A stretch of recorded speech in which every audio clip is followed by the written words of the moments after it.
It's good to come together for the purpose of co-creating. Do you agree?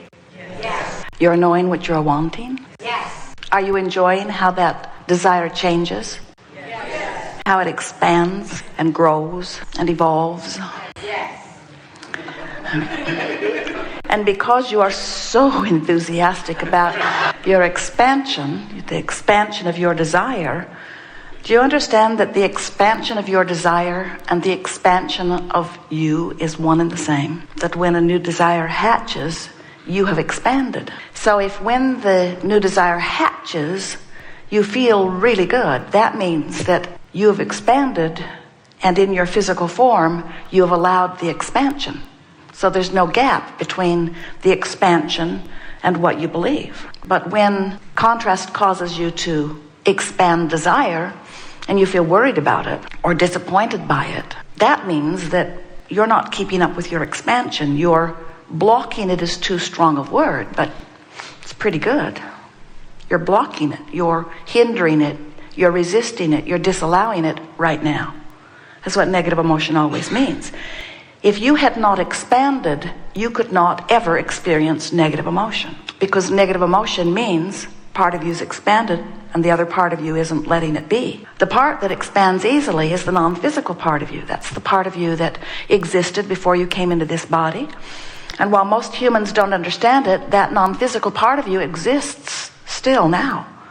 Sometimes you refer to that part of you as your soul, but humans commonly think of the soul was me before I came into my body, then there was me, and then the soul will be me after I leave this body. And we want you to understand that this inner being part of you, this source energy part of you, this vibrational part of you that existed before you came into this body, exists even while you were in this physical body.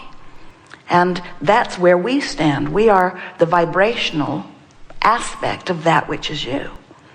So when you understand that there are two aspects of you and they play off of one another, and that your emotions tell you how well you're playing, the better you feel, the more in alignment you are, the worse you feel, the more out of alignment you are, then you understand finally for the first time maybe your own guidance system. So why would you have guidance?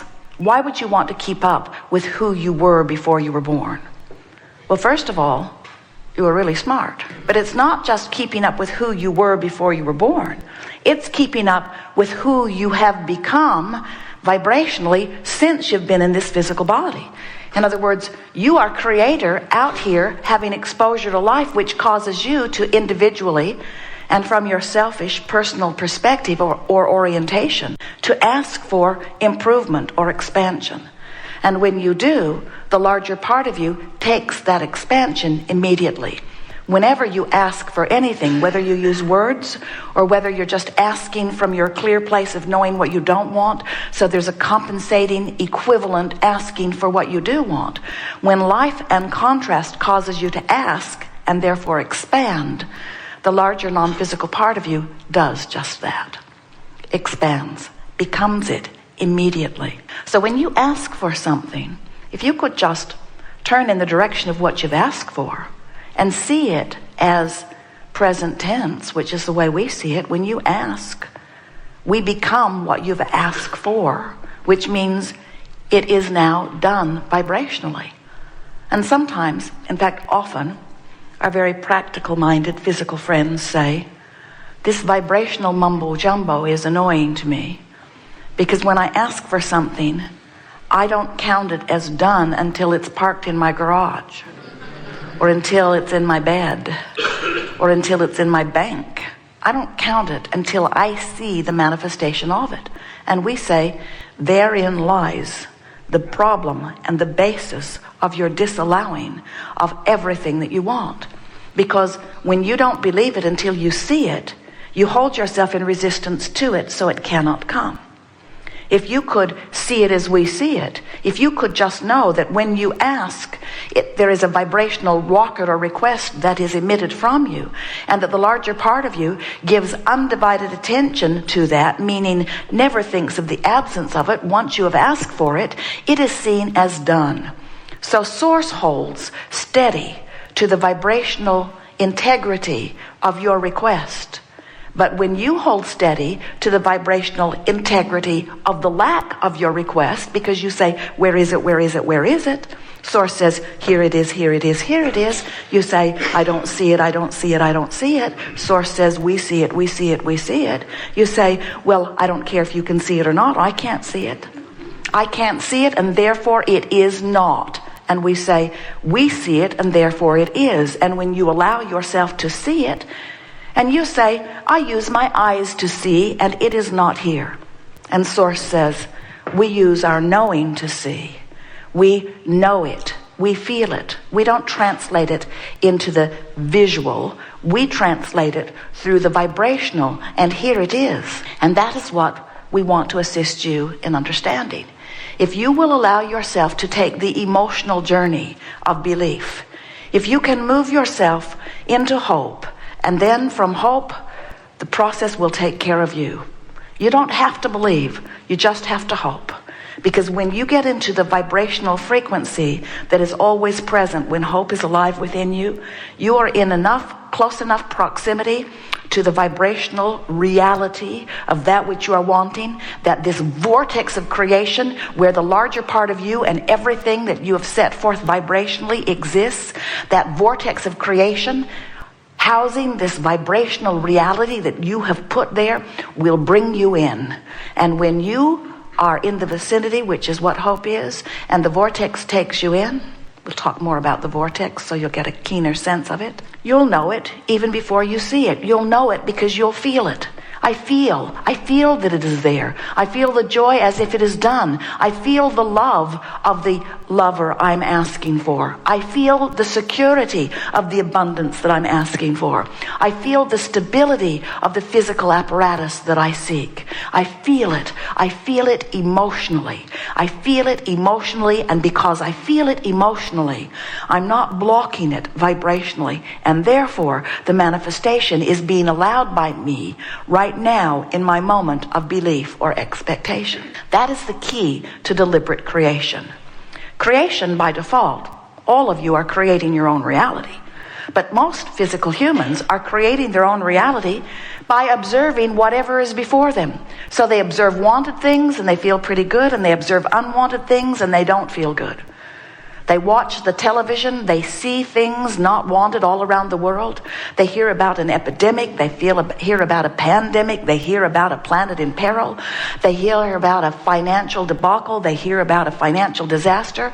And when they focus upon it, because there it is, reality right before their eyes, when they focus in the direction of these things that are the opposite of what they want, of what they've asked for, of what they have really become, of who they really are, when you focus in opposition to who you are, you feel the separation between you and you, because you cannot have it both ways. You cannot be in vibrational alignment with what you want and its absence at the same time.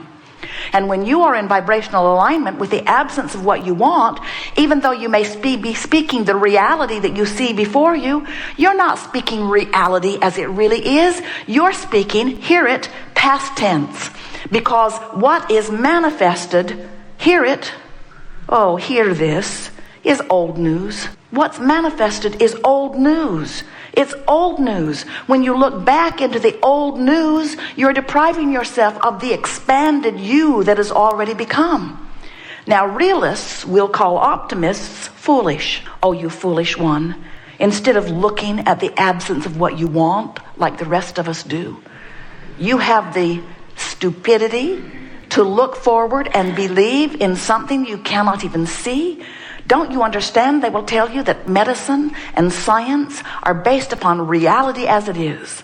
And we say that's why it's so slow to move forward. They have to keep croaking to let new optimistic ones hope a little bit. So when you understand that you are vibrational most, first and foremost, and that in your physical body, you are causing that part of you to expand. And in your physical body, you can feel whether you are in your physical body allowing the expansion or resisting the expansion. And your emotions are your indicator of that. Now, it has never been said more clearly, whether you heard it or not, has to do with your proximity to who you really are. In other words, if you're in the vicinity of your vortex, everything that we say today will feel brilliant to you.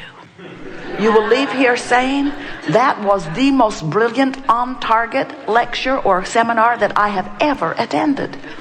If you are nowhere near the proximity of your vortex, you'll leave here saying, whoever that is nuts. Speaking of things unseen and asking me to hold to visions, asking me to use my imagination and the power of directing my thought. I'm a realist. I see it the way it is. And we say, then hold on for a bumpy ride, because you are in a process that is going to demand from you. You can't turn off the contrast. Therefore, you cannot turn off your perception. Therefore, you cannot turn off your asking for more. Therefore, you cannot turn off your eternal expansion. Therefore, you will have an emotional response to your expansion. And if you go, oh, you're going. You're going. The question is, are you going willingly? And if you're going willingly, you're having a really wonderful life. And if you are holding back to old thoughts that don't measure up to who you are, then your life is harder. In any case, you're doing just fine. And in any case, you're doing what you said you would do. In any case, you've come forth as a creator. In any case, you are exploring the contrast. In any case, you are knowing what you don't want, which is causing the larger part of you to know exactly what you do want. And the larger part of you is holding to that. In other words, 3 steps. Step 1, your work, sift through contrast. You can't help doing it, which causes you to ask. Step 1. Step 2, source, your inner being. That which man calls God becomes a vibrational equivalent to the request, each and every one of them, constantly expanding into the eternalness that is you, that is us, that is all. Step 3, come into alignment, come into allowing of that which you have expanded to. Follow your bliss. Reach for the best feeling thought you can find. Release resistance. Care about how you feel. Look forward. Look forward. Now, this is the part we really want you to hear. Might as well get it out of the way early on. When we say, look forward, we're speaking from your vantage point. Forward into that which you have already become. A little bit of a brain twister, isn't it? Look forward from your vantage point. But from where we stand, we say, look here. Look here at what is. Look here at the secure you. Look here at the prosperous you. Look here at the well-being you. Look here. Look here to who you are. Look at you. Look at you. Don't look at past tense you. And you say, it's hard. It's hard not to notice what I'm translating with my physical senses. And we say, then be picky about what you translate. Look into what you're looking at for the best that you can see.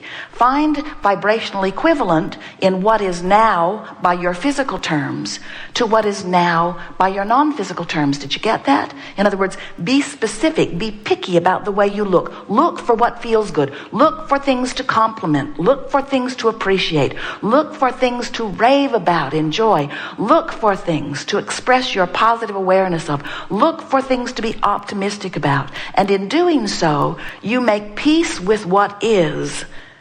And only in making peace with what is do you allow what really is. You follow? So in order for anything that we say really to make sense to you, there are some premises that you must at least try to accept. Do you accept that you were source energy and therefore vibration and therefore not flesh, blood, and bone before you were born? Do you accept that that non-physical part of you that existed before you were born exists even now that you are in this physical body?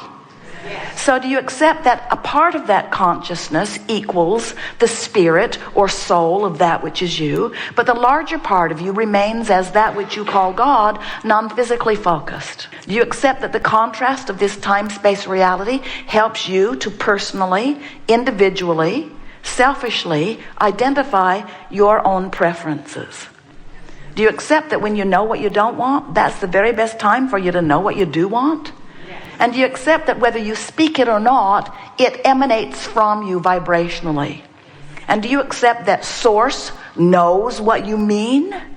When you know what you don't want, you know what you do want. And here's an important thing. Do you accept that source, who is pure positive energy, who is only positively oriented, who is always in the vortex.